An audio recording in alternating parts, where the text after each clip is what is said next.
This video is dedicated to James Humphreys. James, thank you. Ygra, Eater of All, versus Ygra, Jace Vryn's Prodigy, and Tulane. One lander, as ever, mulligan. Alright, that's a little bit too slow for my liking, but maybe our opponents can point some of their interaction at each other in the meantime. So we will try to keep this one. Serum Visions on turn 1 for Jace. Okay, another land for us, so I'm assuming we put the Surveil land in here. Yeah, there it is, the Underground Mortuary. And throw away a 5th land. Noble Hierarch for the Bant player, followed by an Arcane Signet, some more ramp for Jace. Birds of Paradise was on turn 1 for Ygra, and turn 2 sees a Sol Ring. We're going to have a decent game here, I think. Which allows him into Fauna Shaman, a means of tutoring creatures.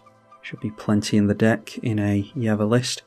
Makes a creature a plant token off the back of a Colony Garden.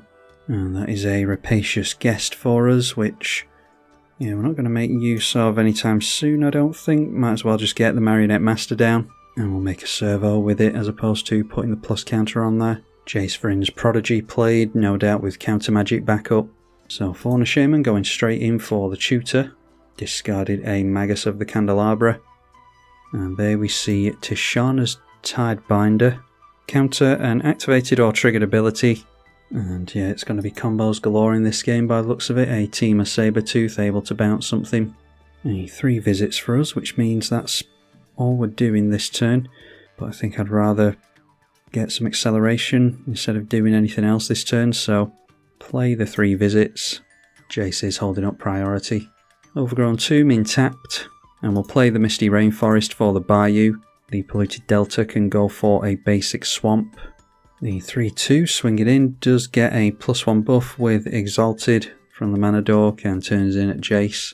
Leyline of Anticipation makes things easier for Jace, can cast things at instant speed, only has 1 mana held up though. Duplicant into play by the mono green player, so not going for the tutor with the Fauna Shaman. Tulane holding up priority, as does the blue player. And that was pointed at the Noble Hierarch, so Jace being ignored curiously. Needs 5 or more cards in the graveyard for this. Does get the Werefox into play. Exile 1 other non-fox until it leaves the battlefield, so yeah, he's going to protect his Mana Dork with that, I assume, or no? Exiling the Duplicant in response, that won't counter this. Might as well have gone for the counter onto something else. At some point this is going to leave and Duplicant's going to come back in. Yeah, I would have gone after the Fauna Shaman or the Jace personally. But, as we said, our opponents are using their interaction on each other in the early game. Another land for us, so I think we just have to go for the Yawgmoth and try and draw into something else. Yeah, go for the Wooded Foothills into the Yawgmoth. I'm thinking of going after Jace at the moment to try and swallow up mana from this player while he's got a decent number of cards in hand. I don't want to ignore a blue control player for any length of time, especially not with Flash available to him. But we'll see what Tulane does first. A 2-2 and a 3-2 down the middle. We'll see if Jace blocks. I doubt it. Alright, so going through to the end step, I will put a minus counter on Jace. Might be able to phase this out or something, but we'll see what happens. Each opponent loses a life to the Marionette Apprentice, and in response Jace is going to draw and discard, so see if he does anything in response to the first trigger on Yawgmoth. So I'll wait for Yawgmoth to resolve before we see if our opponent can phase out or anything like that. Discarded Ygra, by the way. Alright, draws us into another land, so I'm actually just going to give up on the Marionette Apprentice here and see if we can draw into any combo pieces. Do successfully get rid of Jace and clear yet another land off the top. So it may well be that our opponent just passes through the turn here and goes for a 4 mana Jace. We'll still have 2 mana left up for any counter magic or anything. Obviously didn't counter the Yawgmoth though, he might have assumed that we weren't going to go after him. 3 cards in hand for the green player. 2-2 against Tulane. Does have an Inkmoth Nexus in play now as well. That'll have Summoning Sickness if he animates it this turn though. Team of Sabertooth going to bounce something and give Indestructible. Bounces the Fauna Shaman and replays it. So he's risking that getting countered. Maybe he's trying to bait counter magic. Curious that he's not trying out his Ygra just yet. Okay, there's a Skull Clamp for us. Yeah, I suppose I could try a Pitiless Plunderer. That is a combo piece, and it's something our opponents might be willing to counter. Alright, that's allowed in, so throw down the Urborg. We'll try and equip the Skull Clamp to the Pitiless Plunderer, because if spot removal is pointed there, we can at least sacrifice it in response. Argument to be made for me cracking the Wooded Foothills, so we've got slightly less chance of drawing into lands. But we're allowed to get our stuff done at the moment, so we'll just pass through the turn, not going to risk an attack. Tulane into play for the first time. And looks like Jace is going to do something about that, or he gets down his commander in response at least. And then deciding to untap. Alright, so a plea for power instead. Each player votes for time or knowledge. If time gets more votes, take an extra turn. If knowledge gets more votes, draw 3 cards. I think I go for time here actually, because yeah, our opponent's not necessarily doing much of anything. It's rare that I would choose an extra turn, but like I said, I'd rather they didn't draw a bunch of cards here. So it's, yeah, this player has voted for time. The player who cast it has voted for knowledge, which suggests that he wants to draw 3 cards off this, so we'll go for time. I mean, he draws multiple cards off this regardless, thanks to the additional draw steps. Alright, he drew 3 cards thanks to this player voting for the knowledge. So goes up to 7 before his turn. 4-3 to the left against Tulane again. Can gain indestructible in response if he needs it to. Just decides to take the damage. Fauna Shaman going to tutor for something else. Discards a Golden Guardian. And searches out a Regal Force. So I'll see if he manages to land this or not. Is, by the blue player, allowed to draw 5 cards. Another land for us. We're getting totally flooded here. So I'll just throw out the forest, it's a bayou regardless. Let's go for Rapacious Guest. Don't think our opponent is going to counter that. And we can throw a Skull Clamp onto that. Sacrifice it and draw 3 cards. Blue player continues to hold up counter magic, but allows it to land. That is allowed to land, so let's go for a minus counter onto the Fauna Shaman. Sacrifice the Rapacious Guest. And so we get to draw 2 cards, make a treasure token, and target opponent loses life equal to the power. We'll go after the blue player that's constantly lingering across the table from us. Okay, a Camellia is also part of a combo. Bane of Progress will wipe out everything with our commander in play. Viridian Revel as well. This only cares about our opponent's stuff, so we can't trigger it on our treasure.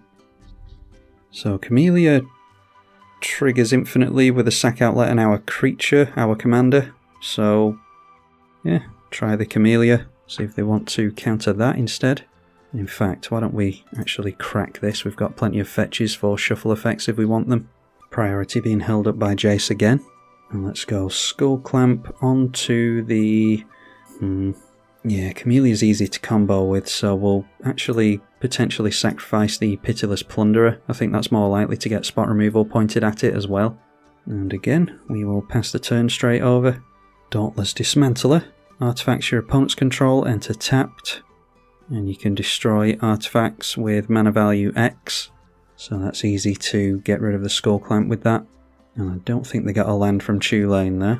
Ranger of Eos after that, going to trigger the Tulane again and tutor for a couple of 1-mana creatures. Did get into a land with Tulane, so can throw something into play straight away, maybe a Serra Ascendant or something like that. Searches out Quirion Ranger and Wirewood Symbiote, so a means of untapping the Tulane most likely. Plays Quirion Ranger into Tulane. 5 mana tap down then, and again the blue player just deciding to untap instead. It is noteworthy that in order to make use of the symbiote they need an elf in play to make use of that, so Quirion Ranger is the only one in play for them at the moment. A Bribery at instant speed goes on the green player, looking for a big stompy creature I imagine, which is why we don't swing in over here. Alright, grabs himself a Seedborn Muse with a Leyline of Anticipation in play, makes himself a Prophet of Kruphix, which is actually banned in Commander, so might as well play himself a Jace Unraveler of Secrets, and goes for Scry 1 and draw. Haven't seen any counter magic from our opponent yet. He might just be holding on to it for when it affects him directly, surveil one and draw this time off a consider. So still 6 cards in the blue player's hand and already going for a spell on the upkeep. Pendril Mists. All creatures have at the beginning of your upkeep sacrifice this creature unless you pay 1. So giving up on the Pitiless Plunderer might be an idea. This player has managed to dodge it because the beginning of the upkeep has been and gone. Maybe we could get counter magic out of our opponent's hand by just trying a Bane of Progress without our commander in play. Alright, Archetype of Endurance would get wrapped up in that as well. He intends on paying a lot of mana to keep all this stuff. Played a Treetop Village also, which is just a manland, 3/3 ape with trample. And ignores the Jace, swinging the green creatures straight in at the blue player. So in response, throws something into play seemingly. Alright, a stunt double. Can enter as a copy of anything. Making a 6/5 himself, again the reason that we haven't been swinging in here. So blocking the Team of Sabertooth, and we can't put a minus counter on this in response, otherwise I would have these trade. So yeah, like I said, I'm not going to put any mana into keeping the Pitiless Plunderer as good as it is. So I'll just put a minus counter on this, because I didn't respond in response to the clone coming down by putting one on the Seaborn Muse. I don't really want to hurt my opponents any. I think we should all be ganging up on this blue player. Alright, Academy Manufactor as soon as we get rid of the Pitiless Plunderer. There's a Tear Asunder as well. So once again could get rid of our opponent's counter magic that they might have in hand with a Tear Asunder. Probably go after the Anticipation. So we do have to put the mana into these creatures now. That swallows up 2 mana at the beginning of our turn. Blue player holding up priority again. Now, are we doing a disservice to our other opponents if we go after the Anticipation instead of this?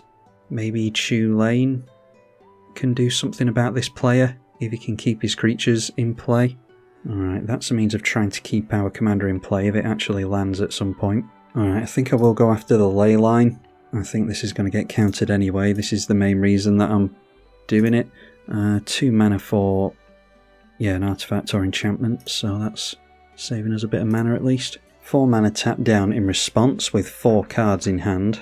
And it is a cryptic command going to bounce back the Yawgmoth, yeah, and counter the spell as we assumed he would. Can't get hexproof or anything, this is just indestructible, so yeah. So let's get a different sack outlet into play in response. In the Phyrexian Altar, we don't have to put infinite life into the sack outlet like we do with Yawgmoth. So that is allowed into play, comes into play tapped, but it doesn't matter. And we've got... I'm going to risk there not being a board wipe. I'll instead go for the Skull Clamp onto Camellia. Otherwise we could have held up this to try and keep it in play. So we've got the blue player down to 3 cards at least, 6 creatures in play for Tulane, and has 7 mana available. So could do some stuff during the upkeep in response. Looks as though the blue player is going to do something first though. Alright, there's a River's Rebuke. Return all permanents to a target player's hand, and they've gone after the Tulane with that. Yeah, I didn't realise before actually. Yeah, he allows the Werefox to get bounced back to hand. So down comes the Duplicant. And he can actually target the Seaborn Muse because it doesn't have hexproof. Due to, if Magic Online will wake up, Archetype of Endurance cancels out Archetype of Endurance. So nothing has hexproof basically, and nothing can have hexproof. Goes after the clone instead of the Seaborn Muse, really? Okay, I definitely would have gone after Seaborn Muse. He's only got 2 cards in hand, but clearly wants to give himself hexproof. I think I would have waited to see him pay a bunch of mana into these costs first, personally. Could have had him tap down some mana to keep some of these in play, and then gone for River's Rebuke anyway. There was no real need to do it in response there, could even have done it at the end step. If he was worried about Tulane starting to go off, then he could have just done it in response regardless. The fact that he didn't is very telling. Tulane back into play again, followed by Elvish Mystic, so he had an elf for the untap effect. And we see it's the Wirewood Symbiote this time instead of the Quirion Ranger. So 11 cards in hand here. Pays to keep the Seaborn Muse, which is of no surprise to anyone. Scry 1 and draw again off the Jace. A couple of turns away from the limit break on that. An Emblem. Whenever an opponent casts their first spell each turn, counter it. Brainstorm, draw 3, put 2 on top. Sol Ring. And then a Mystic Confluence, that was just draw 3 cards I think, so they make a land for the turn, they're at 4 in hand. And the blue player doing something in response to the sacrifices again, but then deciding again to untap his mana. But does plump for a Deep Analysis, draw 2 cards, can draw 2 again with flashback. So at least we're seeing why the Prophet of Kruphix is banned. Haven't seen a crazy amount of counter magic from this player though, like I said I think we're just looking at counter magic to protect his own board, and he'll let us play whatever we want for the most part. Might be that we can sneak a combo past him and then he doesn't have the means of bouncing or destroying the combo. He has to see the combo before it hits play so that he can counter it. Not likely, but we'll play around that idea. And again, ignoring the Jace, going straight through for damage onto the blue player. So got him down to 11. Maybe we can get him to block with the Seaborn Muse if we take 4 damage in there as well. We're giving up on a combo piece then is the only problem. Sylvan Library and a Mirage Mirror. Does not have 2 mana held up for it. Does have Fauna Shaman mana though, with 3 cards in hand. Oh, I thought he was down to 11 before, he's down to 8 now. Oh, with the Deep Analysis flashback, that costs 2 mana and 3 life. And then Temporal Manipulation, take an extra turn. It's kind of taking extra turns all over the place on us already. Shadow Spear into play after that, and 2 cards in the green player's hand. So 7 cards in hand and Jace gets another turn. Scry 1 and draw with Jace. So on his next turn he'll be able to minus this down. And a Wizard class, no max hand size, goes to level 2, which will draw him 2 cards. Now we could attempt the Bane of Progress, that's going to hamper our plays of course, but it would really hurt the blue player. But I have no doubt that he's going to have counter magic for it. A Quick Study, draw 2, so he's just trying to draw his way into something in particular. Maybe going infinite with turns. Hang on, why's the Seaborn Muse gone down? Gataxian Probe looks at the Tulane player's hand and draws a card. So maybe he is just going for an extra turn so that he can ultimate the Jace. Okay, and then deciding to scoop, so in typical blue player control fashion, drags the game out way longer than it needs to be dragged out and then just gives up and to hell with the rest of us. The Seaborn Muse went down because he didn't pay the cost on it for some reason. Not sure why he didn't pay the cost, but there we are. So we've got half a chance of actually doing something with our commander now, haven't we? Our opponents are tapped out, so we've just drawn into a tutor. We could get infinite plus counters on Ygra, but we don't have a means of haste, unfortunately. Could set up Academy Manufactor with the Cauldron Familiar, which would be suiting in this deck, so yeah, it's at least a little bit interesting. I suppose we can go for that. So let's see if we can get removal out of our opponent's hands with Ygra. And we'll just hold up the Archdruid's Charm and Revitalizing Repast. And we'll continue to hold back our A Glimpse of Nature. So the bent player might be about to go off. We might be a little bit too slow here. Jiraga Tree Speaker, going to draw a card off Tulane and the Glimpse the Unthinkable, or Glimpse of Nature. So Jiraga Tree Speaker triggers both the Tulane and the Glimpse, draws 2 cards on every creature. Indestructible, not quite as useful against a white player, but it is largely creature based of course. Looks like a Convoke cost, maybe Chord of Calling. Yes, it's Chord of Calling where X is 3, search for a 3 mana creature. Quirion Ranger back into play as well. Searched up a Delny Streetwise Lookout, getting a decent number of lands into play, 6 cards in hand as well. This is what Tulane does best, a Birds of Paradise. So triggering the Tulane twice now thanks to the Delny being in play. Ranger of Eos back into play again for some more tutors. Drawing 3 cards per creature now, but doesn't necessarily win the game here. Tutors out this time, Llanowar Elves and a Heritage Druid which can make mana immediately as long as they have the elves for it. Plays Llanowar Elves. Heritage Druid after that. Priest of Titania. Hopefully doesn't get a means of haste onto the board. If he gets a Lightning Greaves or a Concordant Crossroads or something, then we might be done off the back of a Crater Hoof or something like that. And now Intruder Alarm, that's bad news. So we might have to use the Archdruid Charm on the Intruder Alarm, unfortunately.